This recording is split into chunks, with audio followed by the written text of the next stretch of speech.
안녕하세요. 네. 제가 원래 목 상태가 안 좋아가지고 환절기 때 꼭 이래요. 제 직업병. 제가 이 코하고 이 목 이런 기관지가 별로 안 좋아서 직업병이 있어요 그런지 좀 특히 거북해도 잘 들으시고. 자, 이제 객관식을 시작을 할 건데 교재는 아마 다음 주 수업부터는 나오게 될 겁니다. 하도 오타 때문에 작년에도 그 오타 때문에 욕을 하도 많이 먹어가지고 다행스러운 게 작년에 수강생이 별로 없어서 그 욕 먹는 사람이 제한돼 있어서 다행스러웠는데 그래서 보니까 올해는 좀 수강생이 좀 조금밖에 늘고 있더라고요. 작년보다 한 3배 숫자 되더라고요. 비율이 3배지 그 절대적인 숫자는 이제 공개하지 않겠습니다. 아무튼 오타 좀 보느라고 해서 특히 이번에는 좀 객관식 문제로 많이 실었어요. 이 객관식 책만 다 공부하면 100점 맞을 수 있게. 근데 그게 좋은 방법은 아니에요. 제가 여러분들한테 100점을 요구하는 건 아닌데 교재는 100점이 나올 수 있는 교재가 돼야 되기 때문에 이제 책이 좀 두꺼워졌습니다. 그래서 이제 여러분들이 공부를 할 때 제가 일단 그 공부를 어떻게 해야 될지 또 수업도 어떻게 해야 될지 그 요령을 좀 말씀을 드리고 진행을 하도록 할게요.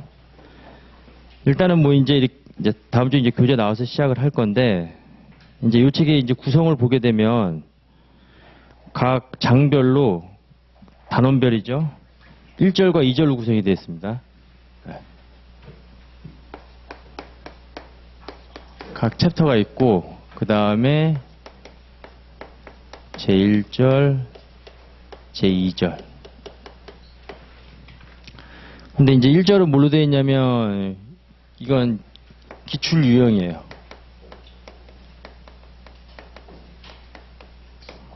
그러니까 여러분들이 일단은 제일 관심 있게 봐야 될 부분은 1절 부분이에요. 1절 부분. 예. 이 1절 내용만 잘 아셔도 요거만 잘 공부하고 들어가도 시험에서는 60에서 70점이 나올 겁니다. 나올 거예요. 예. 요 기출 문제만 잘 분석을 해서 여기 있는 내용만 잘 이해하고 들어가도 시험에서는 60점에서 70점이 나올 겁니다. 예. 그러니까 일단은 이제 이거 위주로 공부를 해야 될 거예요. 그래서 이제 수업도 그러니까 만약에 이제 오늘 수업 있고 이제 다음 주 수업이 있을 거잖아요. 그러면 오늘 만약에 오늘 제 목표가 이제 그 1장과 2장이거든요. 목표를 달성할지 모르겠지만 재고자산까지예요. 재고자산까지. 예. 그럼 예를 들어서 이제 오늘 1장과 2장을 1절만 공부를 할 거예요. 1절만. 그럼 여러분들이 이제 공부를 했을 거잖아요. 그러면 다음 수업 여러분들 준비해 올 때 그 제 요 1장과 2절의 2절을 다음 수업 첫 시간에 할 거예요. 복습을 할 겁니다. 복습.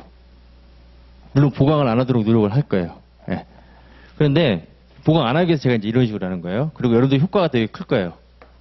이걸 다 풀어주느니 하고 나서 그 2절 내용을 이게 이제 실전 예상 문제거든요.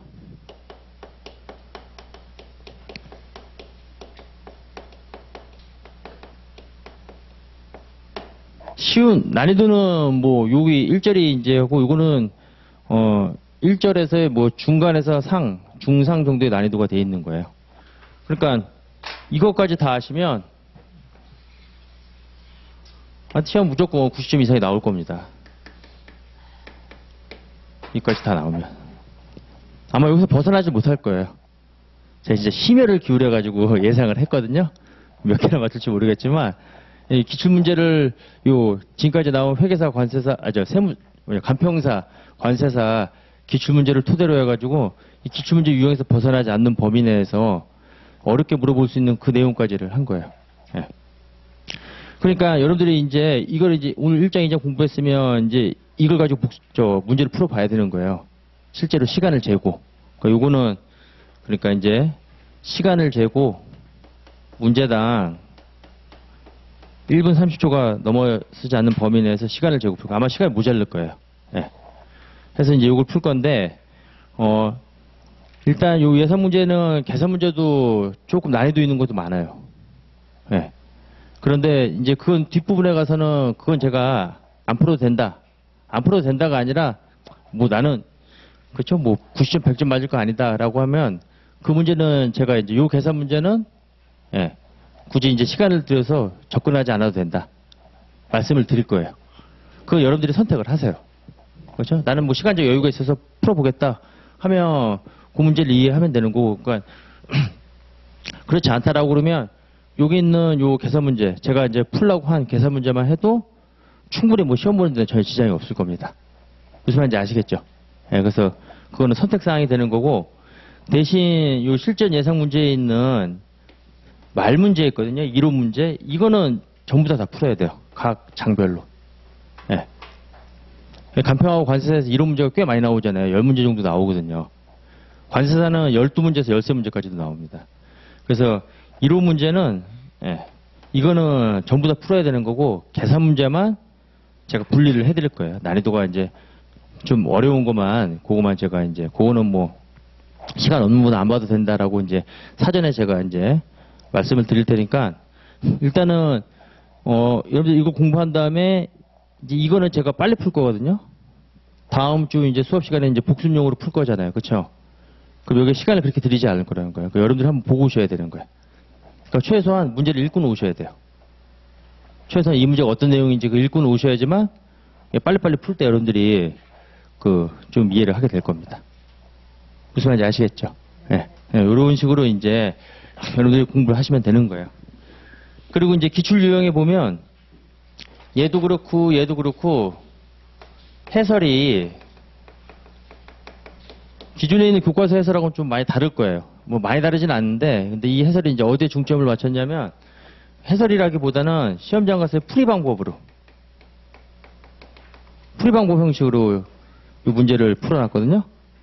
그러니까 해설은 그 내용을 이해하기 위해서 이제 그 보통 저자분들이 이렇게 해설을 달긴 하는데, 이거는 이제 시험장 가서 이렇게 풀어라 하는 식으로 제시를 하는 거예요.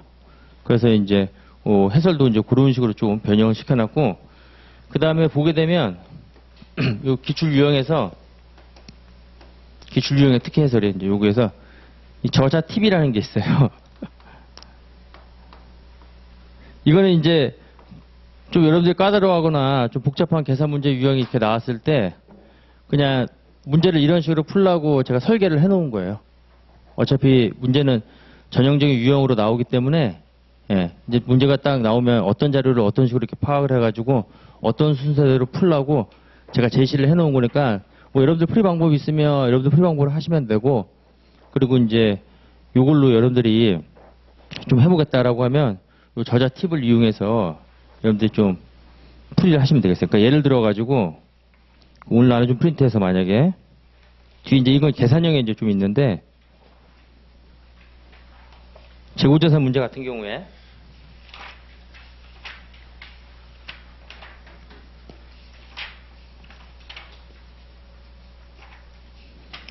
이제 해설이 있고 그 밑에가 이제 팁으로 달아놨는데, 뭐 62페이지를 잠깐 보시게 되면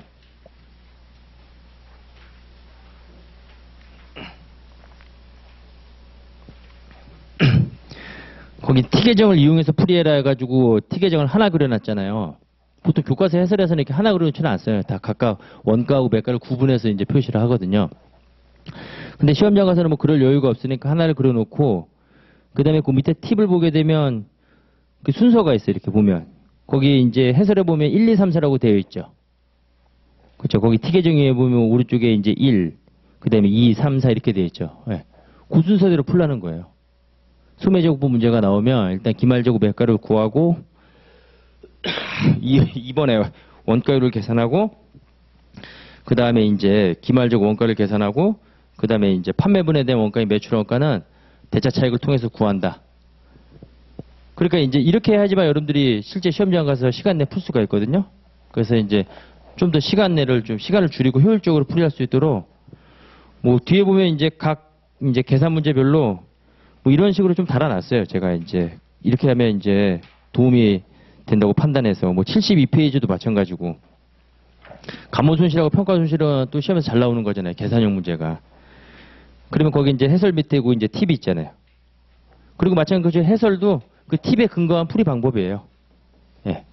그러니까 이제 기본에 교재에 있는 뭐 기본서에 있는 거는 이제 다른 이제 교재하고 비슷한 유형으로 이제 해놨지만, 객관식 문제는 좀 이걸 다 바꿔놨거든요. 그래서 이제 이게 T 계정을 이용해서 이제 거기 나와 있듯이 순서 있잖아요. 1, 2, 3, 4 이렇게 있으면 그 1, 2, 3, 4 순서로 풀라는 거예요. 이런 유형의 문제가 나오면. 근데 이제 우리 시험에서 나오는 이 계산 문제 유형은 전형적이기 때문에 그러니까 이제 딱 보고 아 이게 이런 유형에 속한다 그러면 이 TV에서 풀면 아마 시간 내에 문제 풀이가 가능할 겁니다. 그게 제일 중요하거든요. 여러분들 시험장에서. 그래서 이제 뒤에 보면 다 그런 식으로 이제 언급이 되어 있을 겁니다.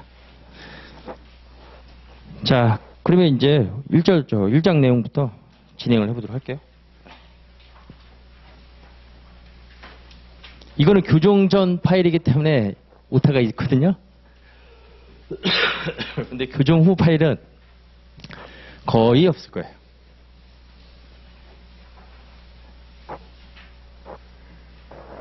지금 거의 3일 밤을 새워가지고 제가 교정을 한 두세 번 봤거든요. 지금도 정신이 몽롱합니다. 네. 자, 그러면 이제 1장에 개념 체계 및 재무제표 표시. 여기는 완전히 이제 이론 파트로서 재무회계 개념 체계하고 그 다음에 이제 기준서에서 재무제표 작성 표시와 관련된 사항입니다. 시험 문제는 자, 이론 파트로 나오고 두 문제에서 세 문제는 반드시 출제가 되는 거예요.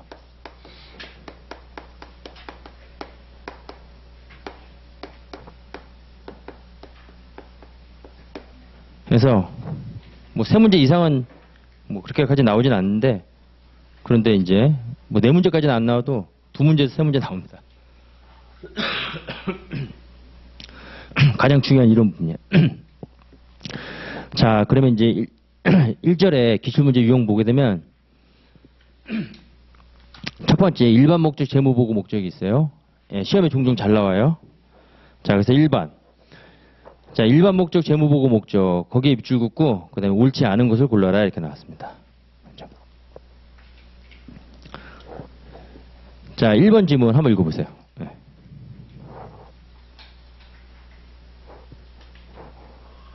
맞아요, 틀려요?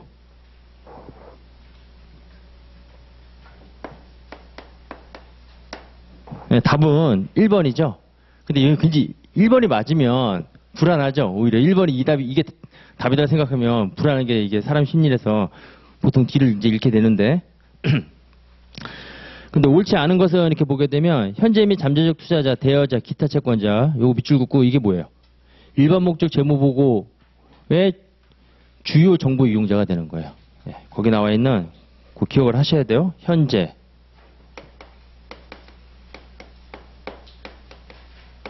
잠재적 투자자,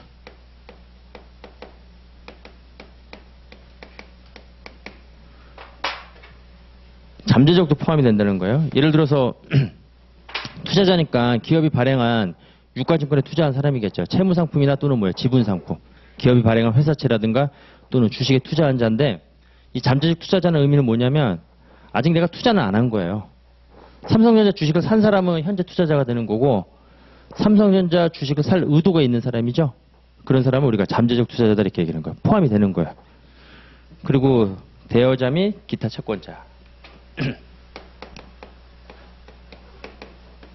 돈 빌려준 사람이고 기타 채권자. 예를 들어서 뭐 물건을 외상으로 판매했다. 그 매출 채권을 가지고 있는 거잖아요. 그렇죠? 또는 뭐 기업이 발행한 어음을 보유하고 있는 사람. 그럼 어음 채권자가 되는 거고. 그래서 이제 얘네들을 일반 목적 재무보고의 보고 목적의 주요 정보 이용자다 이렇게 얘기를 하는 겁니다.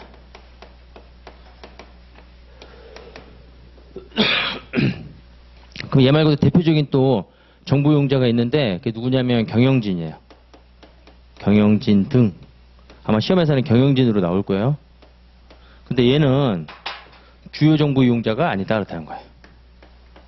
그죠? 그럼 경영자가 왜 주요 정보 이용자가 아닐까? 일반 목적 재무보고 목적이에요. 일반 목적 재무보고 목적이 보고 수단이 뭐가 되는 거죠? 가장 대표적인 게 재무제표예요. 재무제표. 그렇죠? 재무제표 플러스 뭐 보고서. 이게 이제 소위 말하는 재무보고의 정보의 범위가 되는 거잖아요. 그래서 재무제표는 요거는 과거 재무제표, 양적인 정보. 거기에 이제 각종 보고서 같은 경우에는 이거는 질적인 정보, 그 다음에 미래 정보. 그래서 재무보고가 재무제표보다는 정보 범위가 더 넓은 거예요. 그죠?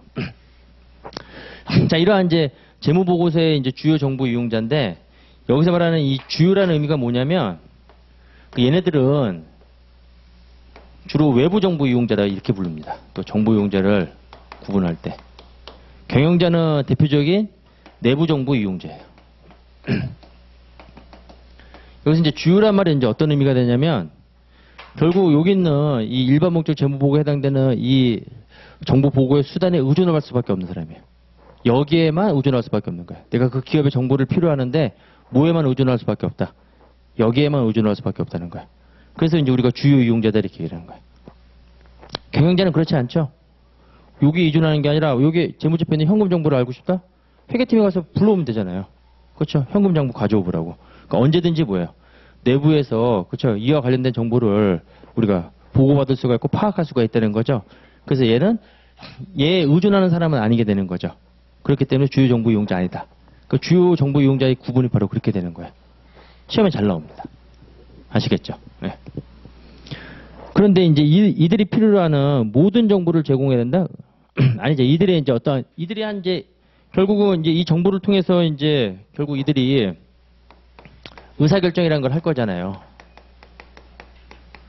그리고 대부분의 의사결정은 여기 있는 사람들 다 보게 되면 투자자, 대여자, 채권자 다 뭐하고 관련된 사람들이에요. 그 기업하고 돈하고 관련된 사람들이에요.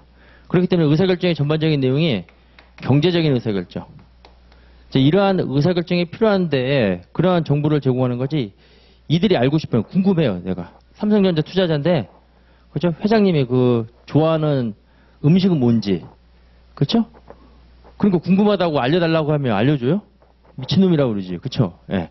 그래서 모든 정보를 제공해야 된다. 예. 정보를 제공할 수도 없고 제공할 필요도 없다 그렇다는 겁니다. 그래서 답은 1번이 되는 거예요.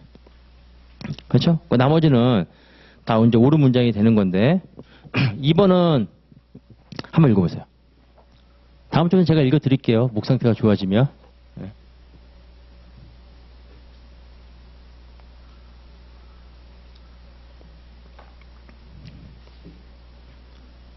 그래서 오늘은 그렇게 진도를 빨리 나갈 생각도 없어요.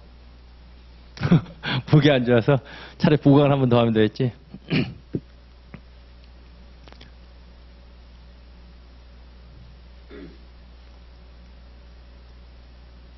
제가 보통 1년에 외부에서 하는 강의가 한 4개에서 5개 되는데 제일 신경을 많이 쓰는 데가 합격의 법학원이에요.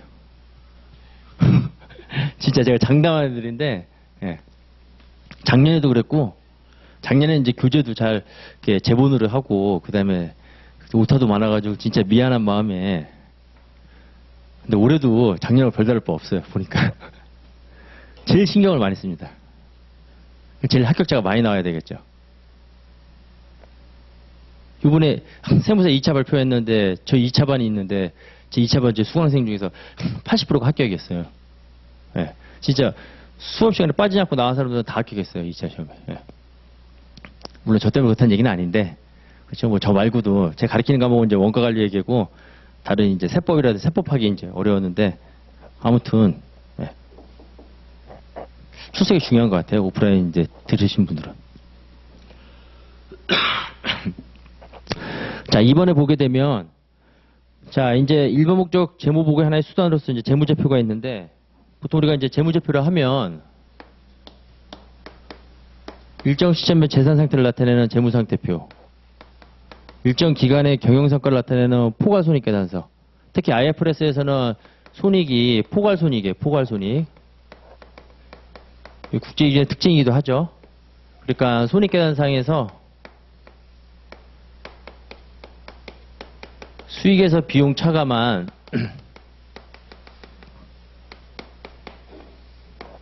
단기 순이익과 관련된 정보만 보고하면 손익계산서라고 그래요.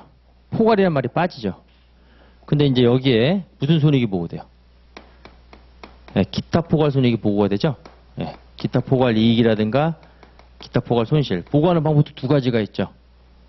이거 두 가지. 후속적으로 단기 손익으로 재분류하는 기타 포괄손익과 하지 않는 기타 포괄손익. 이거 당연히 두 개 구분해서 이건 암기를 하셔야 돼요. 이건 시험에 나올 거예요. 그렇죠. 이거는 그냥 암기사항 뒤에 나올 겁니다. 아마도.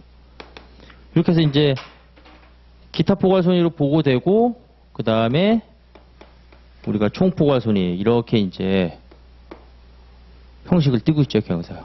그래서 이제 포괄손익 계산서다. 이거는 이제 기타 포괄손익 보고된다는 거죠.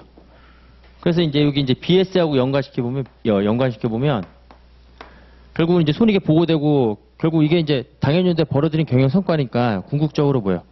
자본으로 가야 되는 거예요. 회사의 순자산에. 아, 내가 본 거니까 이건 진짜 내 거니까 내 자본으로 가야 되는 거잖아요. 그렇죠?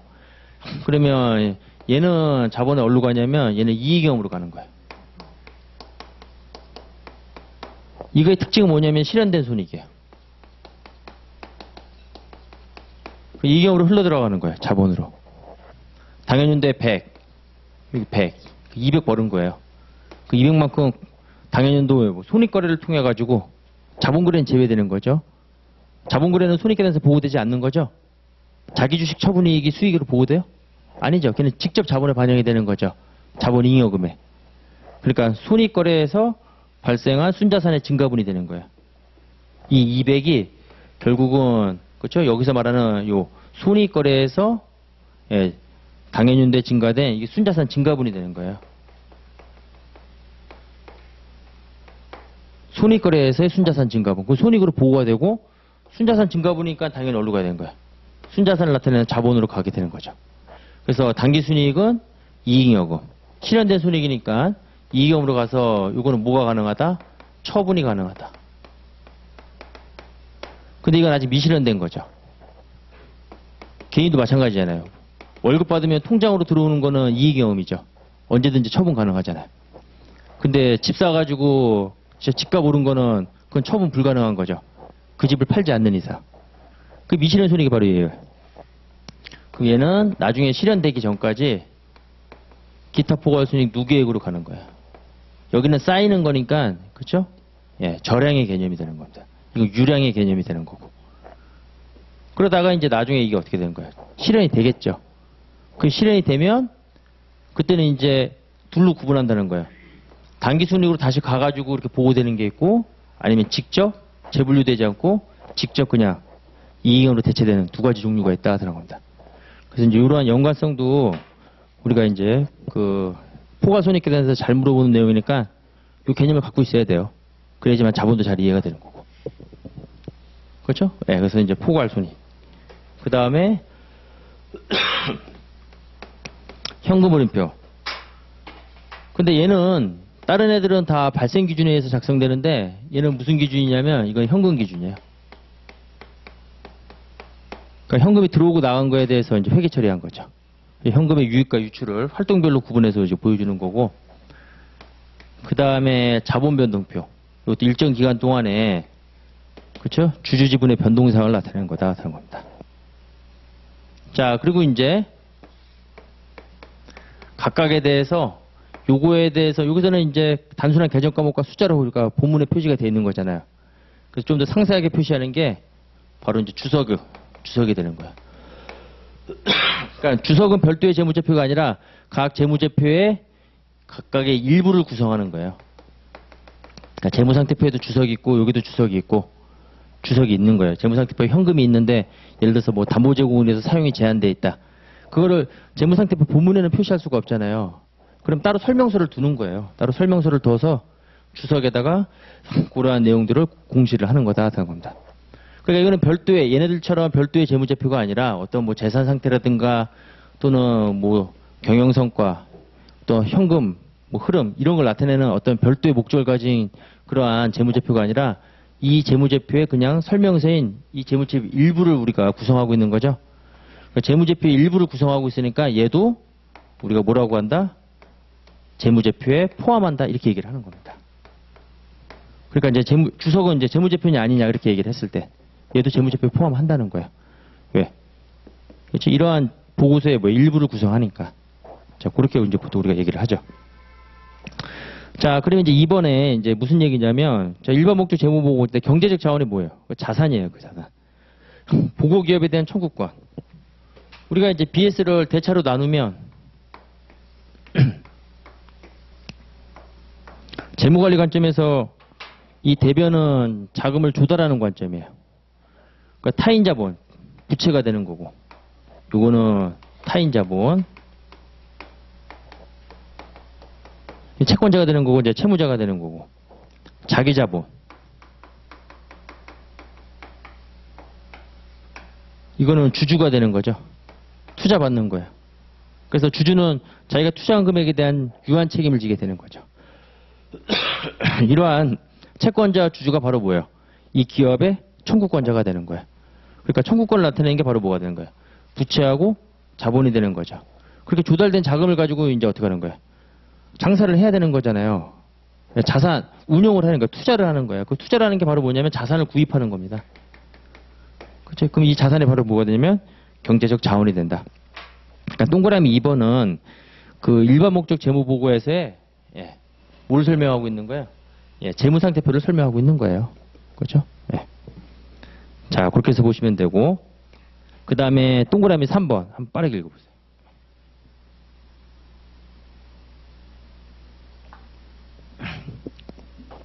거기서는 경영진의 책임 이행에 대한 정보 있죠? 이거 우리가 뭐라냐면 내가 지금 투자를 했다고 해가지고 내가 삼성전자 주식 사면 다음날 삼성전자 출근해요? 야, 나 주주야. 내가 경영할게. 그 말이 안 되는 거죠. 보통 우리가 이제 주식회사를 얘기할 때는 소유와 경영 분리되어 있다 이렇게 얘기를 하는 거잖아요. 소유주는 투자자고 경영자는 따로 있다는 거예요. 그 회사의 이사진이 되겠죠. 그렇죠? 그럼 얘네들이 내 돈 갖고 그렇죠? 그래서 나를 뭐라고 그러죠? 위탁자라고 그러죠? 자본의 위탁자. 쟤는 자본의 수탁자가 되는 거죠. 그걸 잘 운영하고 있는지 그거를 내가 알아야 될 거잖아요. 보고를 하라는 거예요. 그래서 그런 수탁 책임에 대한 운영 결과를 보고하는 가장 대표적인 수단이 바로 뭐가 되는 거예요? 재무제표가 되는 거예요. 그러니까 거기서 말하는 경영진의 책임 이행에 대한 정보, 이게 수탁 책임에 대한 보고가 되면서 대표적인 정보 수단이 재무제표가 된다는 그런 의미가 되는 거죠. 그래서 그 밑에 나와 있는 주요 정보 이용자. 얘네들은 거기에 의존할 수밖에 없다는 거죠. 그렇죠. 내가 투자했다고 해서 내가 삼성전자 회계팀에 전화 걸어가지고 그 정보 내가 알려주지도 않잖아요. 그렇죠. 네. 자, 그래서 재무제표에만 의존할 수밖에 없다. 주요 이용자가 된다. 그래서 그들의 의사결정에 유용하다. 그러니까 얘네들이 여기에만 의존하니까 우리가 이제 주요 정보 이용자다. 네, 그렇게 얘기를 하는 거야. 그 다음에 4번.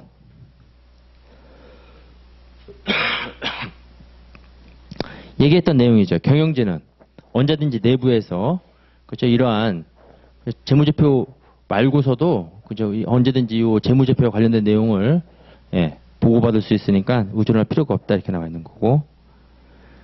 그 다음에 주요 정보 이용자가 기업의 자원을 제공하는 것에 대한 바로 뭐예요? 돈 투자했다는 거예요. 어차피 기업하고는 다 돈과 관련된 애들이잖아요. 이 외부 정보 이용자가. 그렇죠? 그래서 기업의 자원을 제공하는 것에 대한 의사결정을 할 때 유용한 보고기업의 재무정보를 제공한다. 맞는 문장이 되는 거죠. 그렇죠? 자, 그래서 이제 이 내용이 잘 나옵니다. 잘 나오기 때문에 자, 숙지를 하시고, 그렇다고 해서 여러분들이 또 교재 또 이렇게 찾아보려고 하지 마세요. 그냥 객관식 책에서 다 해결하세요. 그냥 문제를 풀면서 이 내용을 숙지를 하세요. 어차피 거기 제목을 달아놨으니까. 그렇죠. 일반 목적 재무 보고 목적이니까 그와 관련된 내용이니까 그걸 또 뭐 기본 소복 이렇게 하면 그렇게 너무 시간 걸리니까 그냥 객관식 책에만 의존을 하세요. 네. 자, 그렇게 해서 보시면 되고, 그 다음에 자 2번은 요거는 그 10페이지로 가야 되는 내용이거든요. 아마 교재에서는 10페이지로 가 있을 거예요. 이 번지수를 잘못 들어가지고 10페이지 그거 할 때 설명드릴 거고. 3번 보세요. 3번.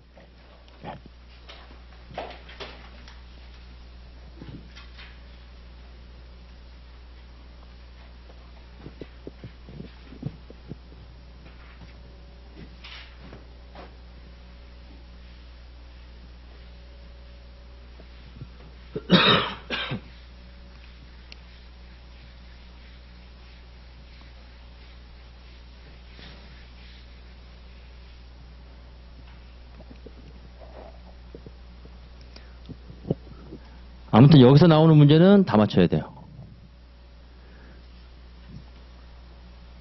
그리고 이제 실전 예상 문제는 제가 이제 언급하는 걸 제외하고는 수업 끝날 때 제가 언급을 할 거예요. 예. 근데 1장에 있는 실전 예상 문제는 다 풀어야 돼요. 다 이론 문제이기 때문에. 제가 자부하는데 실전 예상 문제는 오타가 없을 겁니다. 여러분들 그거 보고 풀라고 했는데 오타 나오면 그 짜증 나잖아요, 그렇죠? 그래서 그 실전 예상 문제 부분은 제가 5번 봤어요, 5번. 거기 오타가 나오면 이거 제 안경의 문제예요. 그렇죠? 네. 여러분 푸는데 오타 나오면 안 되기 때문에 거기는 진짜 풀이 해설도 그렇고 오타가 아마 없을 겁니다. 아, 이런 말 하면 안 되는데. 바로 나올지 이런 말 하면 또.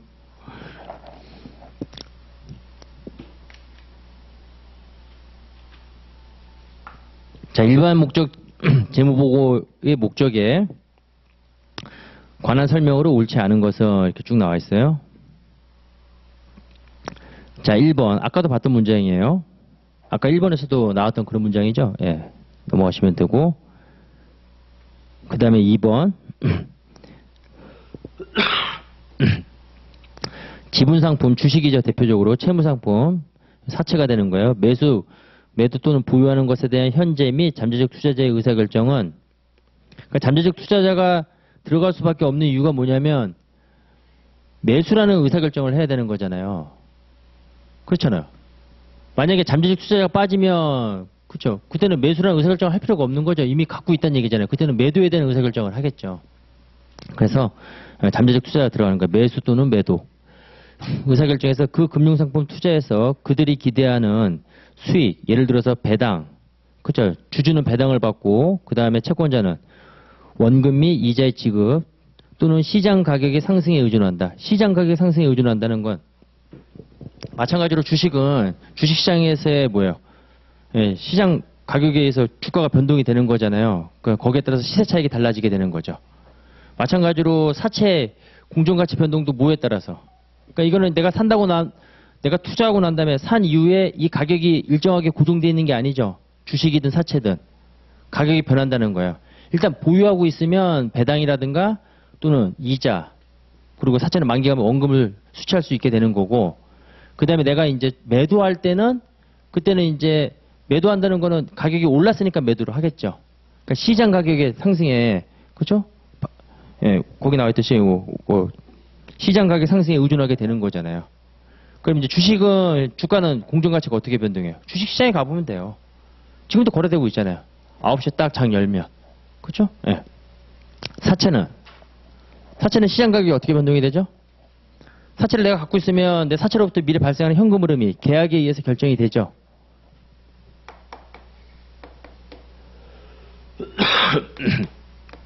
예를 들어서 내가 만기 3년짜리 사채를 딱 갖고 있어요. 이게 이제 원금이 되는 거고, 그렇죠? 이게 액면상의 원금, 액면가액이다 이렇게 얘기를 하는 거죠.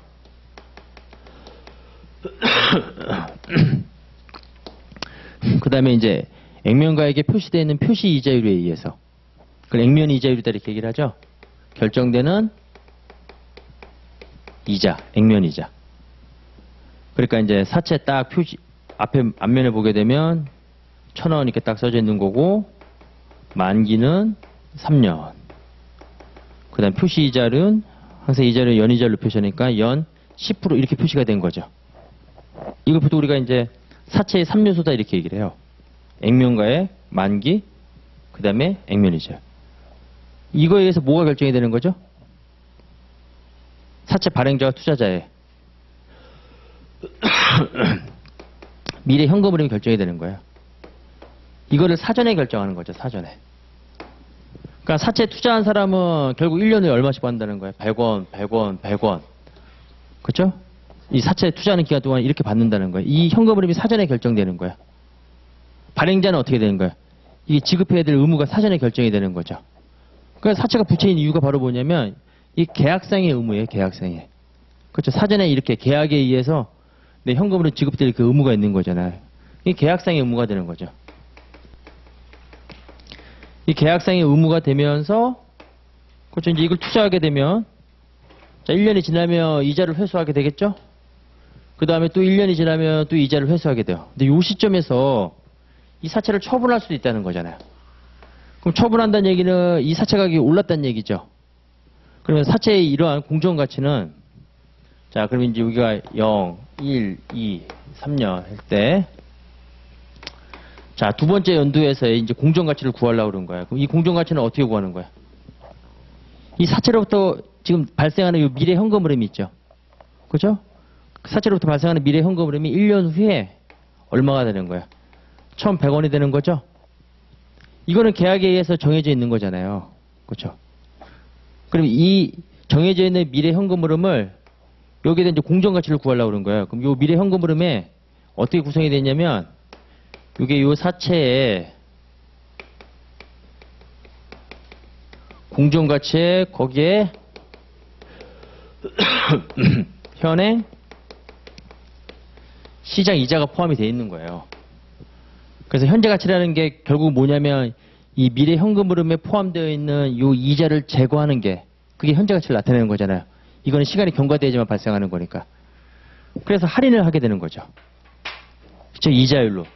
그래서 이 시점에 이자율을 우리가 이제 현행 시장 이자율이다 이렇게 얘기를 하는 거예요.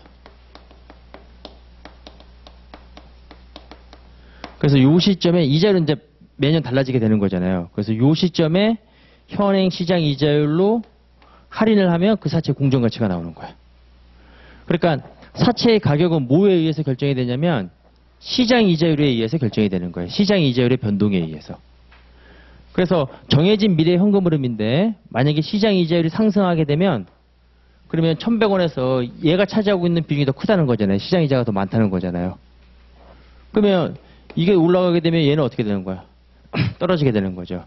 그래서 시장 이자율이 상승하게 되면 사채의 시장 가격은 하락하게 되는 거고 만약에 시장 이자율이 하락하게 되면 그러면 사채의 시장 가격은 상승하게 된다 하는 겁니다. 그래서 사채의 시장 가격 나중에 이건 채권에도 나오는 개념이에요. 그래서 이제 이러한 시장 이자율의 변동에 의해서 결정이 되는 거예요.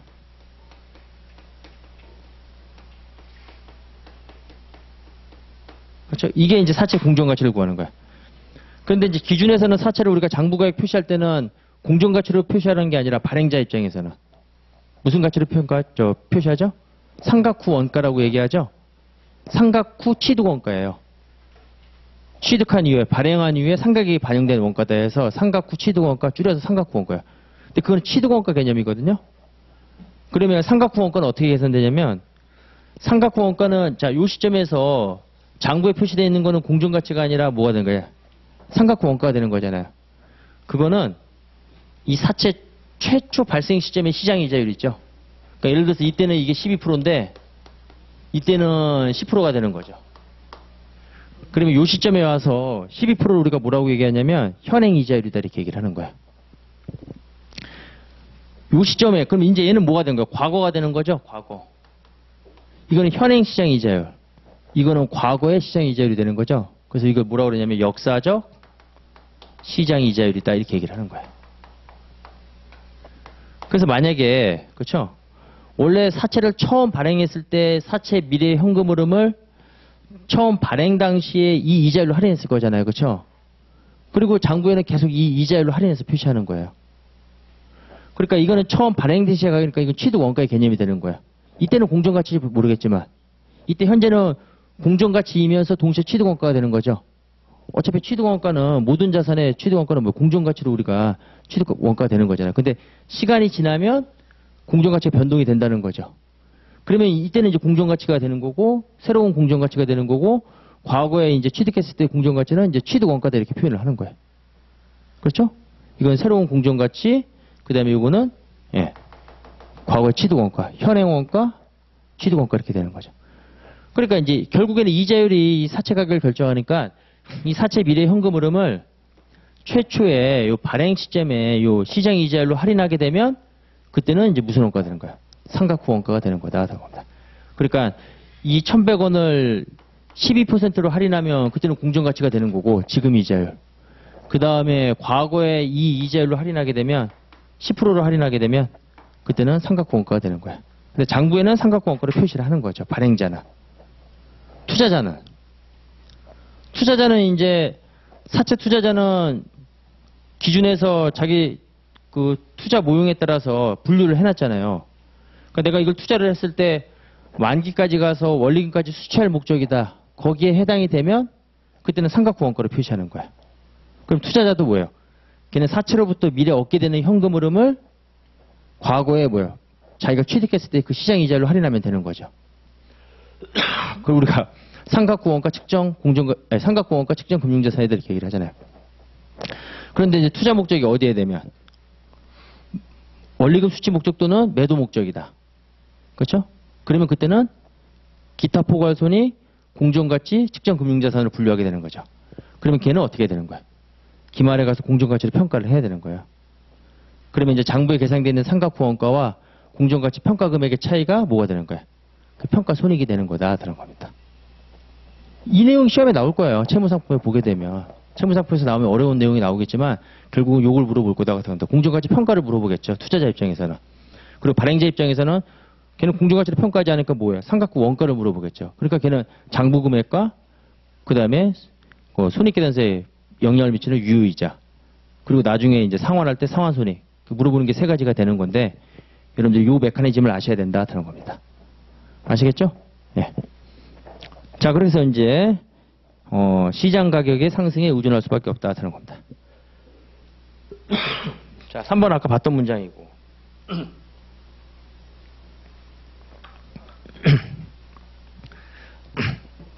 4번이 틀린 거죠. 일반 목적 재무보고서는 보고기업의 가치를 보여주기 위해 고안된 것이다. 아니죠? 이게 만약에 보고기업의 가치를 보여준다 그러면 투자에 실패한 사람은 아무도 없을 거예요. 이 기업의 가치를 알고 투자를 한다는 건데. 그래서 보고기업의 가치를 보여주기 위해 고안된 것은 아니다 하는 거예요. 따라서 그 보고서는 현재 및 잠재적인 정보용자가 보고기업의 가치를 추정하는 데 도움이 되는 정보를 제공한다. 이게 문맥상으로도 좀 이상하잖아요. 그렇죠? 그러니까 문맥상으로 맞으려면 고안된 것은 아니다. 따라서 추정하는 데 도움이 되는 정보를 제공한다. 그러니까 이거는 문맥상으로 봐도 틀린 거예요. 문제를 낸 사람도 좀 성의 있게 내지. 거기 따라서를 거기 왜 붙여요? 근데 그 앞에 있는 그 기준서에 있는 이 문구 그대로 해가지고 그 앞에 있는 것만 바꾼 거예요. 고안된 것이 아니다는데 그걸 고안된 것이다. 근데 이거 뭐 국어 실력이 있는 사람은 고안된 거야? 그 뒤에 있는 거 따라서 하고는 원인 결과가 맞지가 않는 거잖아요. 그렇죠? 네. 근데 이렇게 나왔어요. 답은 4번이 되는 거죠. 이제 이게 바로 뭐냐면 이 일반 목적 재무보고 보고 목적에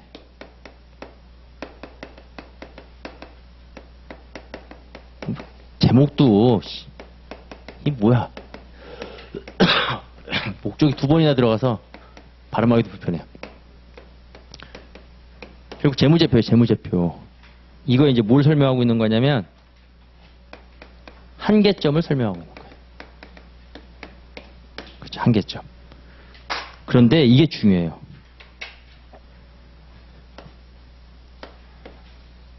요거는 교재에서 한계점이 우리 기본서에 정리가 되어 있거든요. 그거는 반드시 체크를 하셔야 돼요. 이게 왜 중요하냐면 이제 일반 목적 재무보고 목적에서 문제 나오면 한 문제가 나올 거잖아요. 그렇죠? 그럼 일반 목적 재무보고 목적에 대한 전반적인 내용을 다 물어볼 거예요. 한 문제는 어떤 특정의 어떤 주제를 물어보는 게 아니라 그러면 이제 뭐 한계점 또는 뭐 아까처럼 이렇게 뭐 일반 목적 재무보고 뭐 유용성, 내용 이런 것들을 다 지문은 5개로 해서 이제 물어볼 건데 특히 옳지 않은 것은 이렇게 얘기를 할 때 얘가 특히 답지문으로 잘 나오는 부분이에요. 이게 항상 그렇다는 건 아니죠. 예. 근데 지금까지 나온 그 기출문제 빈도수를 각종 시험에서 보면 여기서 시험 문제가 나왔을 때 옳지 않은 것을 했을 때 답지문으로 잘 나오는 데가 한계점이에요. 그러니까 이 한계점 요거 말고도 또 몇 가지 있거든요. 그거 여러분들이 체크해 볼 필요가 있습니다. 5번은 아까 한 내용이에요. 예. 자, 넘어가시면 되고.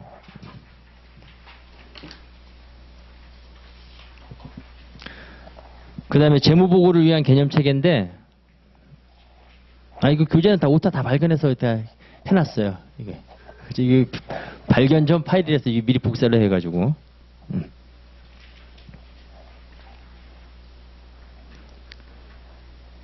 자, 재무보고를 위한 개념체계 옳은 것은 이렇게 나왔습니다. 자, 1번 한번 읽어보시고.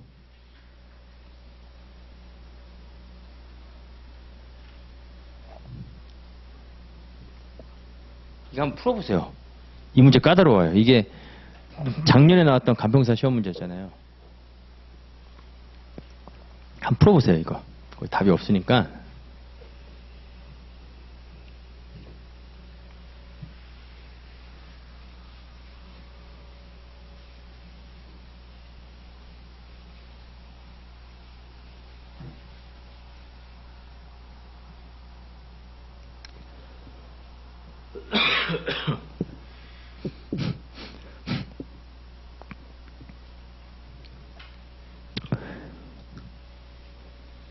이것도 이제 1번도 재무보고를 위한 개념 체계가 이제 우리가 일단은 이제 개념 체계에 대해서 이제 우리가 좀 이게 어떤 먼저 우리가 좀 알려면 재무보고를 위한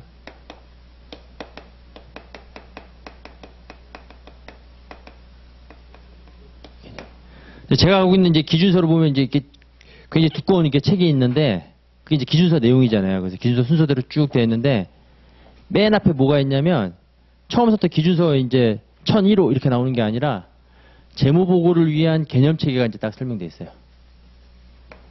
그럼 일단은 이제 얘 위상이라고 우리가 얘기를 해요. 얘 위치. 얘는 외관법에서 정한 한국책대 국제기준이 아니라는 거야. 그죠?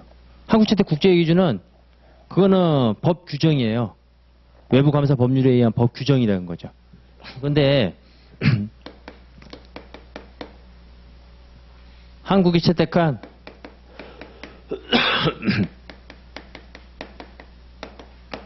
이게 아니라는 겁니다. 그렇죠? 네. 그러면 이걸 기준서에 이걸 맨 앞에 왜 달아놨냐? 요 놈을 잘 이해하기 위해서 이걸 읽어보라는 거예요. 그러니까 기준서를 잘 이해하기 위한 하나의 뭐가 되는 거냐면 이거는 이론 체계가 되는 거예요. 그렇죠? 그러니까 한국이 채택한 국제 기준을 잘 이해하기 위해서 그렇죠? 저걸 미리 한번 읽어보라는 거예요. 저 이론 내용을 잘 읽어보면 이 뒤에 있는 기준서의 내용을 우리가 잘 이해할 수 있다 그런 거예요. 그런데 그럼 이제 여기서 이제 서술되는 이런 내용하고 여기 있는 서술된 내용은 회계 이론과 회계 기준 내용이 거의 비슷해요. 대부분 다 유사하죠. 유사한데 그렇지 않은 상충되는 내용이 있을 경우에는 그럼 뭘 따라야 된다 같은 거예요. 뭘 우선 적용해야 되냐 같은 거예요. 재무제표 작성은 뭐에 따라서 작성해야 되죠? 기준에 따라서 작성해야 하는 거죠. 그래서 상충이 되면 누가 우선하는 거야? 얘가 우선한다 하는 겁니다. 얘가 우선하는 게 아니라 스승이지만 이걸 잘 이해하기 위한 이게 이제 스승의 역할을 할지 모르겠지만 그래서 재무제표 작성 표시를 위한 재무제표 작성을 위해서는 재무제표 작성 기준에 의해서 작성해야 되는 거잖아요. 그럴 때는 상충된 내용에 대해서는 얘가 우선이 된다 하는 겁니다. 시험에 잘 나오는 거예요. 예. 이게 이제 재무보고를 위한 개념 체계고 이제 여기에 이제 쭉 내용이 나와 있죠. 그래서 이제 뭐 재무제표 목적 해가지고 바로 처음에 나오는 게 바로 뭐냐면 앞에서 배웠던 내용이에요. 방금 전에 앞에서 배웠던 일반 목적 재무보고 목적 그 다음에 그 일반 목적 재무보고 목적의 주요 수단이 뭐예요? 재무제표죠.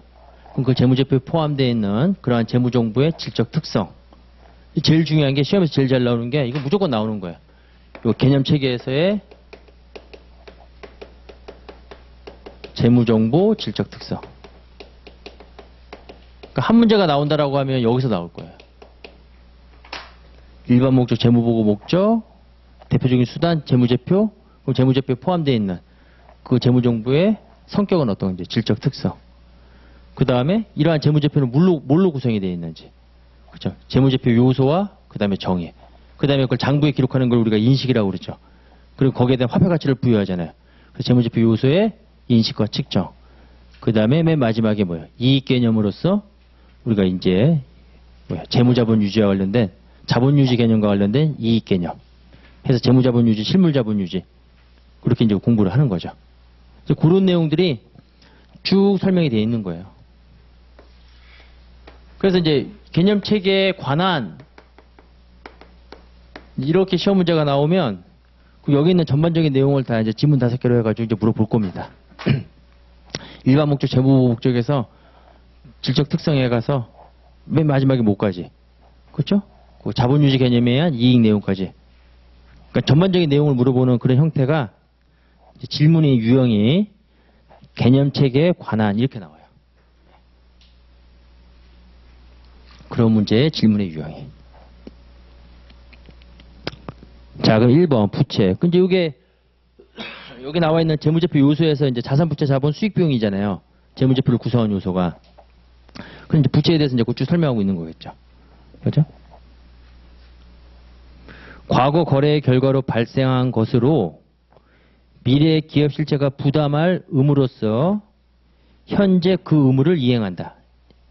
이게 맞는 것 같기도 하고 좀 이상한 것 같기도 하고. 그렇죠?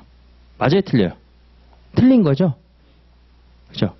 현재 그 의무를 이행한다가 아니죠. 현재 의무를 부담하고 있고 그 다음에 뭐야? 의무 이행은 미래 하는 거잖아요. 그렇죠? 예. 빚인데, 그렇죠? 현재 이행을 했으면 그게 빚이에요? 빚이 아니죠. 그 다음에 2번에 미래 경제적 효익의 유익 가능성이 높거나 그 항목의 원가를 신뢰성 있게 측정할 수 있으면 재무제표의 자산으로 인식한다. 이렇게 했어요. 맞는 것 같기도 하고 틀린 것 같기도 하고 참 이거 틀린 것도 애매하게 냈어요. 이게 이제 우리 인식 요건이라는 게 있어요. 재무제표 요소에 이제 장부에 기록되기 위해서는, 그러니까 재무제표 요소가 장부에 기록되기 위해서는 일단 첫 번째 뭐에 부합돼야 되겠죠? 각 재무제표 요소에 해당되는 정의에 부합이 돼야 되는 거예요.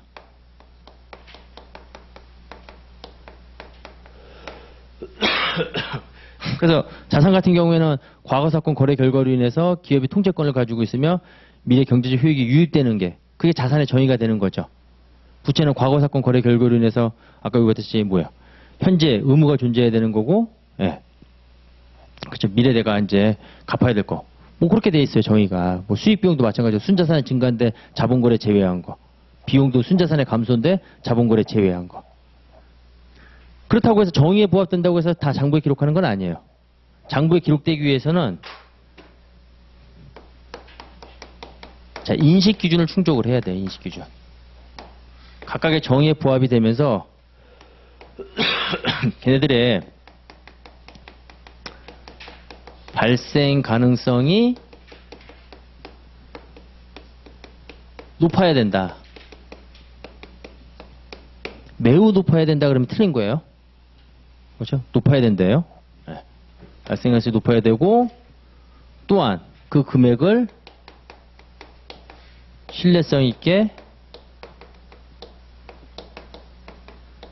측정할 수 있어야지만 우리가 기록을 한다는 거예요. 장부에. 그렇죠? 이게 이제 인식 기준이 되는 거예요. 그러면 자산 같은 경우에는 미래 경제적 효익의 유익 가능성이 높거나 그 항목의 원가를 신뢰성 있게 측정할 수 있으면 맞죠? 근데 재무제표가 아니라 재무제표 중에서 어디에 기록하는 거야? 재무상태표예요. 재무상태표. 네. 그렇죠? 재무상태표가 재무제표 포함되니까 맞는 거 아니냐? 그렇게 주장을 할 수도 있는데 여기서는 지금 그러면 이제 그러니까 시험 문제 가장 옳은 것은 이렇게 나오는 거예요. 그렇죠? 이거보다 더 가장 옳은 게 있다는 거예요. 이거는. 그렇죠? 이게 재무상태표의 자산으로 인식한다. 비용은 경제적 효익의 유출이 소비됨으로써 자, 비용의 정의는 뭐냐면 자, 우리가 이제 거래에 대한 정의를 우리가 하게 되면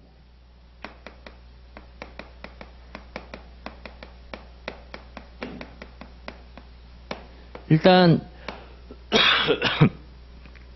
장부에 기록하는 회계상의 거래가 돼야 된다는 거예요. 이 회계상의 거래란 뭐냐면 순자산의 증감을 가져오고 변화를 가져와야 돼요. 그렇죠? 그럼 증감이 변화 아니냐? 아니에요. 그거는. 봐봐요. 내가 만약에 매출을 냈어요. 이 회계상의 거래는 간평사 시험에서는 언급을 뭐 지금까지 이제 한 10년에 한 번 했나? 뭐 했는데 이거 관세사 시험에서는 언급 잘해요. 관세사 시험은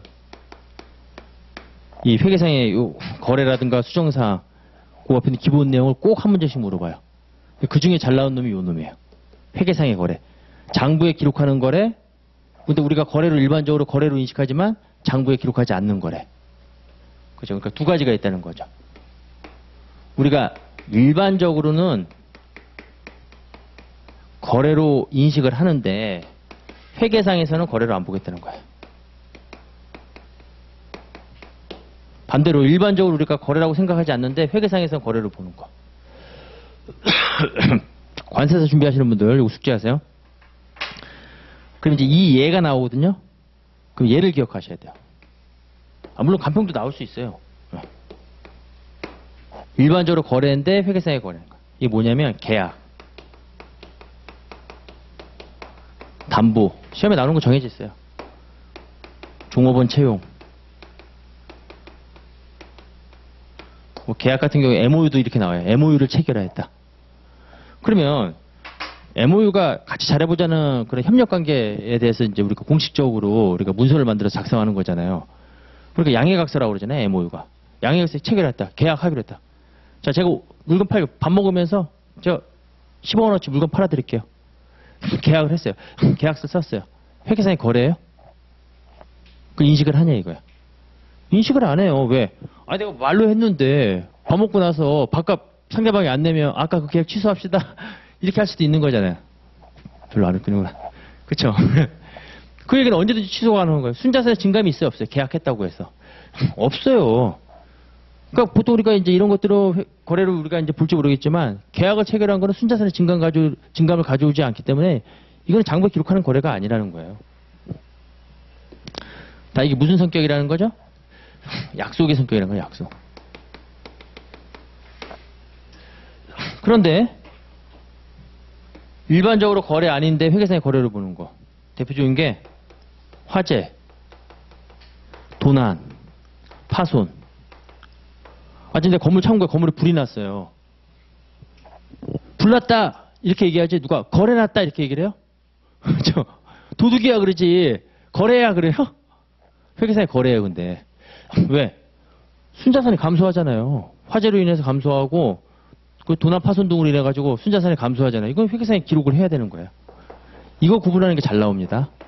관세사 시험 준비하시는 분들은 이거 숙제하셔야 돼요. 네. 이것만 외우시면 돼요. 그렇죠? 이러한 약속의 성격은 회계상의 거래가 아니다. 그리고 이제 뒤에 맨 뒷장에 문제가 있어요. 기타 뭐 해가지고 그 맨 19장에 나와 있거든요. 그거는 이제 거기서 이제 여러분들이 공부하시면 되는 거예요. 자, 아무튼 이제 이렇게 회계상의 거래가 있는데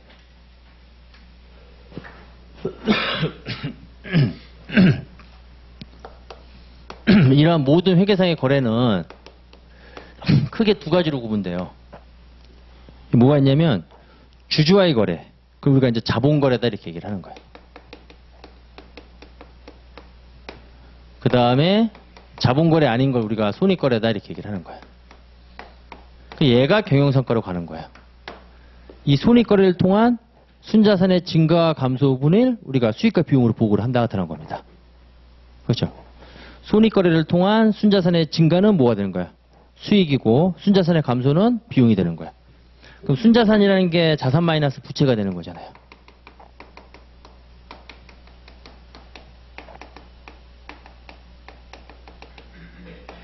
자, 그러면 이제 수익의 정의는 이렇게 내는 거예요.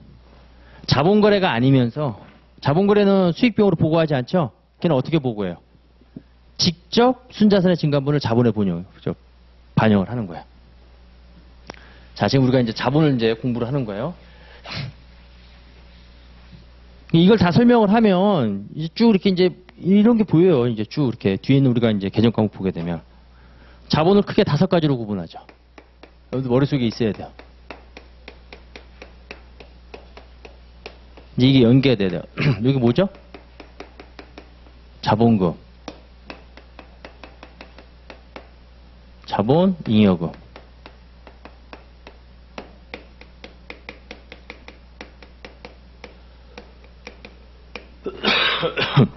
자본 조정.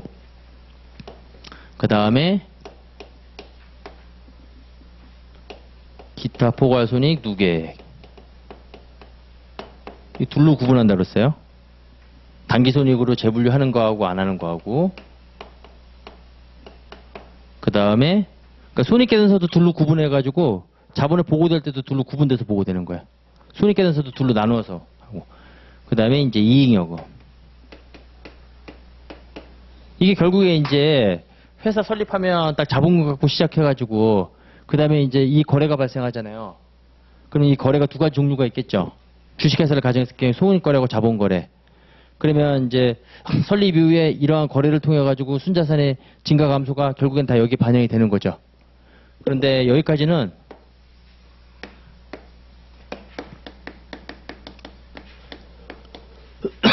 자본거래가 반영이 되는 거예요. 자본거래. 그러니까 자본거래는 저 세 개 중에 하나 들어가는 겁니다. 손익으로는 보고돼야 안 돼요. 수익과 비용으로 보고 안 돼요. 그러니까 자본거래를 통한 순자산의 증가만 직접 여기 증가는 이걸 증가시키고 감소는 이 금액을 어떻게 하는 거야? 감소시키는 거야. 그렇죠? 네. 그 다음에 여기 보고되는 게 바로 손익거래, 손익거래. 지금 현재 IFRS 손익계산서가 단기순이익과 기타 포괄손익으로 구분해서 손익을 보고하잖아요. 단기순이익은 일로 가고 기타 포괄손익은 둘로 구분돼서 각각 이렇게 가는 거예요. 아시겠죠? 그러니까 자본거래가 아닌 순자산의 증가는 수익이 되는 거고 순자산의 자본거래가 아닌 순자산의 감소는 비용이 되는 거야. 그럼 순자산이 증가한다는 거는 자산이 증가하거나 부채가 감소하는 걸 의미하는 거죠. 그래야지만 순자산이 증가하는 거잖아요. 그럼 반대로 순자산이 감소하는 거는 자산이 감소하거나 부채의 증가를 의미하는 거죠. 순자산의 감소죠. 이게 시험장에서 눈에 잘 안 들어와요. 비용 이렇게 나왔는데 자산이 증가하거나 부채 감소. 이건 비용이 아니죠. 자산이 증가하거나 부채가 감소할 가능성이 높다는 거는 이건 뭐야? 수익이 될 가능성이 높다는 거죠. 그게 틀린 거예요. 이런 게 머릿속에 없으면 이게 시험장에서 잘 안 보이는데도요. 그냥 무심코 지나치게 읽게 되고 이게 맞는 것 같기도 하고 틀린 것 같기도 하고 뭐. 예. 그 다음에 4번에 자산의 사용 정도를 체계적이고 합리적인 방법으로 배분하는 감가상각비는 직접적으로 파악 결정되는 비용이다. 아니죠. 감가상각비를 우리가 감가상각 방법이라는 걸 통해 가지고 감가상각비를 인위적으로 계산하는데 직접적으로 파악이 되면 감가상각 방법이라는 게 필요해요? 필요하지 않죠. 예를 들어서 이런 거 이거 내가 100원 주고 구입해서 200원에 팔았어요. 그럼 매출원가. 그럼 100원 주고 구입한 거 알죠? 그 매출원가는 직접적으로 비용을 우리가 인식을 하는 거죠. 근데 이런 거는 이거 3년 동안 사용할 건데 이게 1년에 가치가 얼마 감소하는지 직접적으로 알아요? 보면 알아요? 1년에 오야 이거 1000만 원짜리인데 200만 원 감소됐네? 모르자는 거예요. 그렇죠? 간접적이에요. 간접적. 그게 틀린 거예요. 뒤에. 이거 진짜 이거 살짝 이거 바꿔가지고 이런 식으로. 답은 5번입니다. 표현 충실성에 대한 서술에 오류가 없다는 것은 현상의 기술에 오류나 누락이 없고 보고 정보를 생산하는데 사용되는 절차의 선택과 적용에 절차상의 오류가 없음을 의미한다. 하다는 거예요. 그렇죠? 네, 절차상의 오류가 없음을 의미한다. 그거 비추고 있어요. 절차상의 오류가 없음을 의미한다. 답은 5번이다.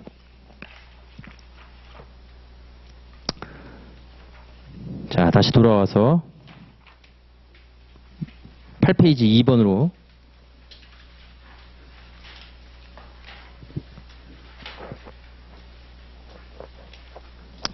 재무보고를 위한 개념책의 목적과 위상의 설명으로 옳지 않은 것은 답은 5번이죠. 아까 설명했죠. 개념체계가 우선하는 게 아니라 누가 우선한다고 그랬어요?